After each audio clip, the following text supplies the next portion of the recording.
So আমরা finally চলে এসেছি বরসুলে। আর এখানে থিমটা হলো পার্লামেন্ট, আমাদের দেশের পার্লামেন্ট, যেটা 26শে জানুয়ারি 1950 খ্রিস্টাব্দে গঠিত হয়েছিল। আর যারা রাষ্ট্রবিজ্ঞানের স্টুডেন্ট তারা আমাদের কমেন্টে জানাও এটার কী কাজ, আর এটার সম্বন্ধে স্যারকে কিছু বলার জন্য আমরা অনুরোধ করেছি। স্যারের বক্তব্যটা আমরা শুনে নিই। এই প্যান্ডেলটা এসে গায়ের লোম খারাপ হয়ে যাচ্ছে, কারণ একটা পার্লামেন্ট আমাদের একটা গর্বের জায়গা। সেইখানে বিভিন্ন আমাদের ভূতপূর্ব যে প্রধানমন্ত্রী আছে তাদের ছবি আছে, অনেক স্বাধীনতা সংগ্রামীদের ছবি আছে। আমার এই প্যান্ডেলটা খুব ভালো লেগেছে। আমি স্যারের বক্তব্য শুনে মুগ্ধ হয়ে গেলাম। স্যার দারুণ কথা বলেছে।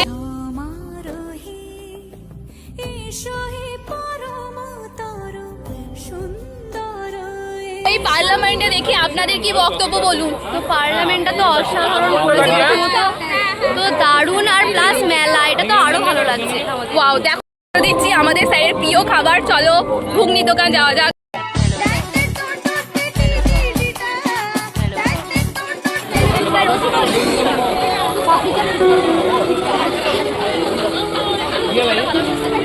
এখানে এনারা কি খাবেন সেটা ঠিকঠাক হচ্ছে, তো আপনারা কি খাবেন?